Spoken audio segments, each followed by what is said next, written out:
सदारत कर रहे अरविंद जी मनिका गांव के ग्रामवासी और मुजफ्फरपुर और अन्य जगहों से आए हुए साथियों, मेरा ख्याल है कि 82 या 83 में अतुल कितने बड़े थे आप? 82-83 में 10 यहाँ शिविर एक हुआ था। अच्छा, तो तब नहीं जुड़े थे। मनिका गांव में समता संगठन का एक शिविर हुआ था और सारे प्रमुख साथी उसमें मौजूद थे। ये मुझे इसलिए याद आ रहा है कि उस शिविर में शिवानंद जी भी थे, हमारे समता संगठन के वो पहले संयोजक थे। उन्होंने इस बात को कहा था, कुछ साथियों का हमारे नाम लिया था, राम इकबाल बस्ती, शिवानंद तिवारी, सोमनाथ त्रिपाठी। उन्होंने कहा था हम लोग मुख्य धारा की राजनीति से आए हैं और समता संगठन का निर्णय था कि 10 साल हम लोग चुनावी राजनीति में भाग नहीं लेंगे, ये फैसला था। तो शिवानंद जी ने कहा था कि ये हम जो नाम ले रहे हैं ये लोग ज्यादा दिन टिक नहीं पाएंगे। और सबसे पहले राम इकबाल जी चुनाव लड़े, फिर शिवानंद जी लड़े। ये दो लोगों का वो याद आता है। और ये तब ही ये बन चुका था। यहाँ एक ये बात थी कि संडास था इस मकान के अंदर, तो स्वाति जी यहाँ टिकी हुई थी और पूरा जो गांव का वो है वो तो था ही। मैं शुरुआत करना चाहता हूँ अपनी बात।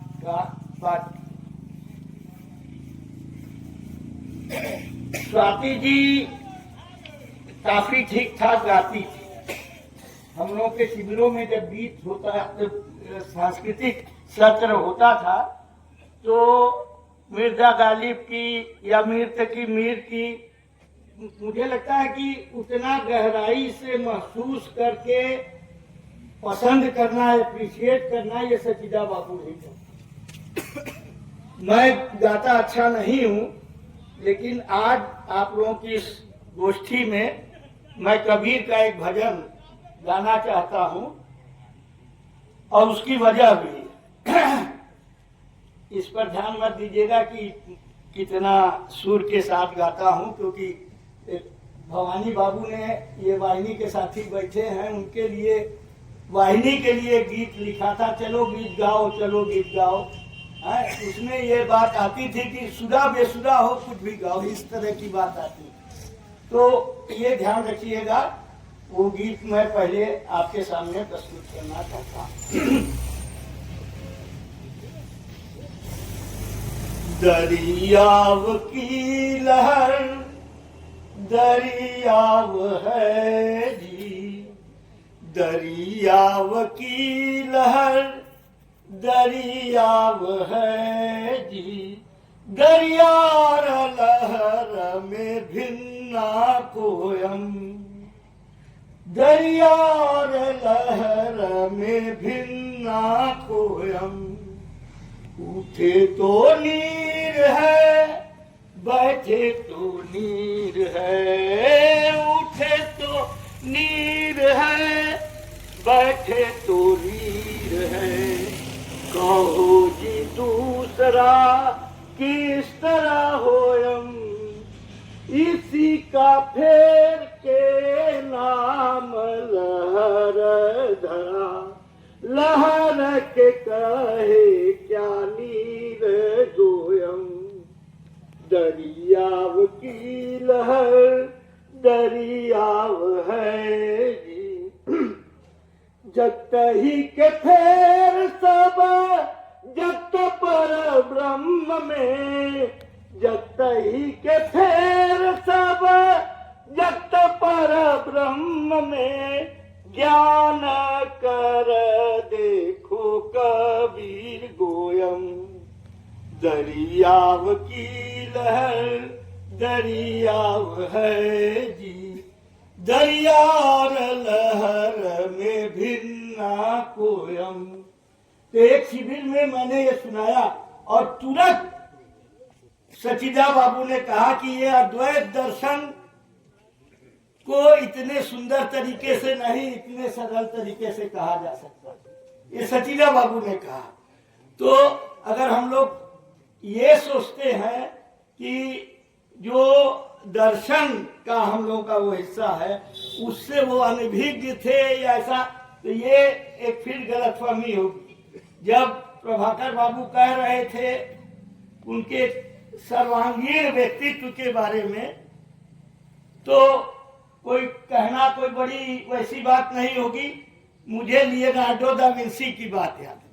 वो जिस तरह का एक समग्र व्यक्तित्व था, आर्किटेक्चर का कोई फ्लाइंग मशीन भी डिजाइन कर रहे हैं, चित्र भी बना रहे हैं, गणित दर्शन सारी चीजें।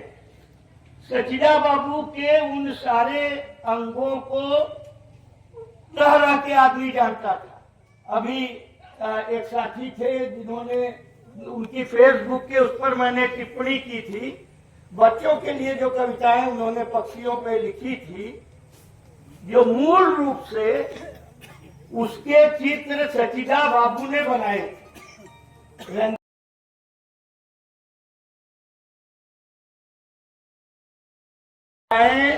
बच्चों की एक पत्रिका में जी, तो वो सेंट्रल पेज पे एकदम बीच में दोनों तरफ वो था, और मेरा ख्याल है कि 6-7 कविताएं जिसमें सचिदा बाबू के अपने हाथ के बनाई हुई ड्राइंग थी। जो वाग्देवी वगैरह का जो वो है, वो तो किसी प्रोफेशनल आर्टिस्ट ने उन पक्षियों के जो प्रकाशक का नहीं था उन्होंने दिया। मैं अपनी फिजिक्स की प्रोफेसर का लेटेस्ट एकदम इतिहास का विचार आया, शब्द हो सकता है, इसको लेके चर्चा होती है।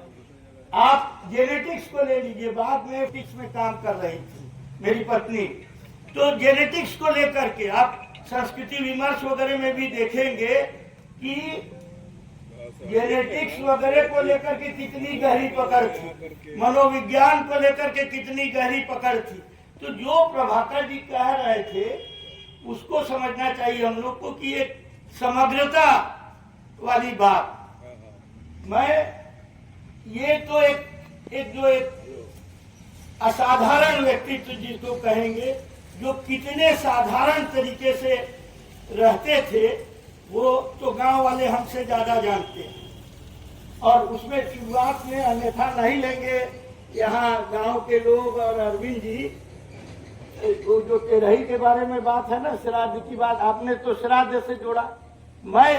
मुझको ये शुरू से वो लग रहा था, उसमें प्रसंग भी बता दूंगा।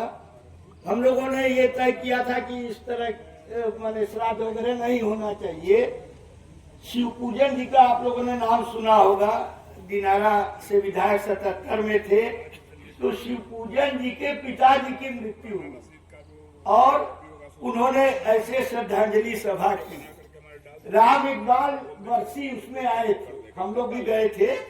तो राम इकबाल जी ने कहा कि शिव पूजन 13वें दिन ही काहे रख लाए थे, दिन भी दूसरा रखा जा सकता है।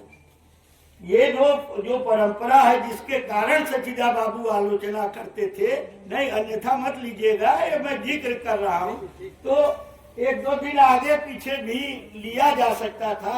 और ये मेरी मौलिक बात नहीं है, इस बात को राम इकबाल जी ने इसकी चर्चा की थी। मैं कुछ राजनैतिक चीजों की चर्चा करूंगा जिसका बहुत महत्व है हम लोगों के लिए भी, देश के लिए भी, राजनीति के लिए भी। हमें लगता है कि जो ये बड़े बड़े नाम रहे हैं, कार्ल मार्क्स जिनमें सबसे एक पिछली शताब्दी का सबसे ज्वाजल्यमान नाम, और बड़े नामों को लीजिए, गांधी, अंबेडकर, लोहिया, इन सारे नामों को लीजिए, तो एक चीज होती है कि उनके रास्ते पे चलना, और उससे अलग और उससे महत्वपूर्ण चीज होती है कि कुछ पगडंडियां भी बना। तो हम लोगों की ये मान्यता है कि जैसे रोजा लग्जमबर्ग ने जिन चीजों का उल्लेख